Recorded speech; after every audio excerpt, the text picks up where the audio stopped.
Assalamualaikum warahmatullahi wabarakatuh. Perkenalkan, nama saya Muhammad Irfan, asal Talakah, Banyuates, Sampang, kuliah di UI Madura.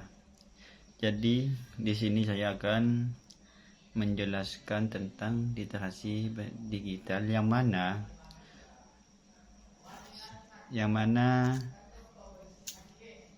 penjelasan kali ini tentang fenomena penampakan tersangka penyebaran video atau foto atau rekaman suara tanpa izin. Jadi, fenomena penampakan tersangka atau penyebaran video atau foto atau rekaman tanpa izin dari orang yang ada di dalam merupakan hal yang kompleks dan perlu dikaji secara mendalam. Di satu sisi, tindakan tersebut dapat dibenarkan karena melanggar privasi dan hak asasi manusia individu yang tertangkap dalam video atau foto atau rekaman suara tersebut.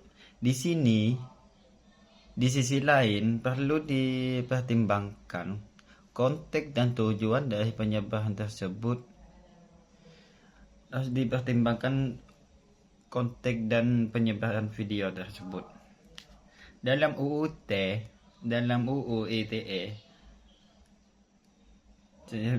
tahun 2008 mengatur tentang tindak pidana terkait informasi dan transaksi elektronik termasuk penyebaran konten yang melanggar privasi atau pasal yang relevan dengan kasus ini. Pasal 23 ayat 1 UU ITE tahun 2008, setiap orang dengan sengaja dan tanpa hak menyebabkan informasi elektronik dan atau dokumen elektronik yang berisi informasi yang bersifat pribadi. Pasal 45 ayat 1 UU ITE 2008, setiap orang dengan sengaja dan tanpa hak menyebarkan informasi elektronik dan atau dokumen elektronik yang berbasis informasi yang bersifat pribadi dipidana dengan pidana penjara paling lama 6 tahun dan denda paling banyak 1 M. Yang kedua, di sini saya akan menjelaskan faktor-faktor literasi digital berdasarkan gambar. Jadi, gambar tersebut menunjukkan beberapa faktor penting dalam literasi digital, yaitu critical thinking, berpikir kritis. Jadi, kemampuan untuk menganalisis informasi secara kritis, mengabarkan sumber informasi, dan membedakan fakta dan opini. Contoh, memeriksa kredibilitas sumber berita online sebelum mempercayai informasi yang disajikan. Jadi kita harus mencari informasi terlebih dahulu, atau kita berpikir kritis untuk mencari konten atau informasi tersebut biar tidak terlalu percaya yang diinformasikan yang disajikan oleh media. Yang kedua yaitu digital share skill. Digital share skill yaitu kemampuan untuk keterampilan penjarian digital. Kemampuan untuk mencari informasi secara efektif dan efisien di dunia digital. Contoh, menggunakan kata kunci yang dapat memanfaatkan mesin pencari yang berbeda. Gambaran yang ketiga yaitu internet safety, yaitu keamanan internet. Kemampuan untuk melindungi.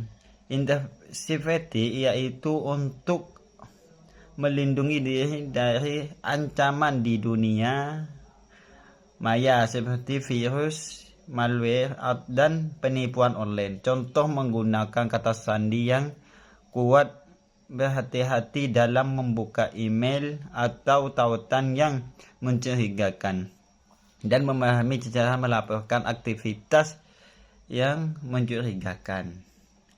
Yang keempat yaitu digital plagiarisme digital, kemampuan untuk memahami atau menghindari. Kemampuan untuk memahami atau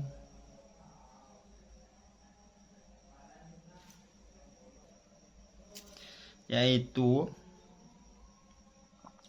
untuk memahami dan menghindari plagiarisme di dunia digital. Contoh mengetahui cara mengutip sumber informasi dengan benar, memahami hak cipta, dan menghindari penggunaan konten orang lain tanpa izin.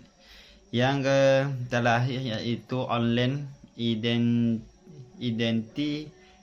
management atau manajemen identitas. Manajemen identitas, kemampuan untuk mengelola identitas online secara bertanggung jawab dan aman. Contoh memilih nama pengguna dan foto profil yang sesuai, menjaga privasi informasi pribadi, dan memahami secara melindungi identitas online dari pencurian. Jadi kesimpulan dari gambar-gambar tersebut, literasi digital merupakan kemampuan yang penting untuk hidup dan beraktivitas di era digital.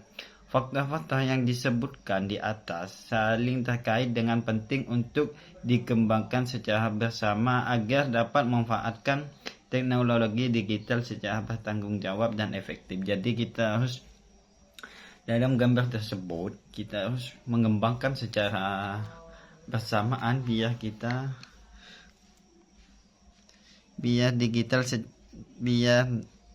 dapat memanfaatkan teknologi yang lebih baik. Sekian presentasi dari saya, selebihnya mohon maaf jika ada kekurangan itu dari saya. Wassalamualaikum warahmatullahi wabarakatuh.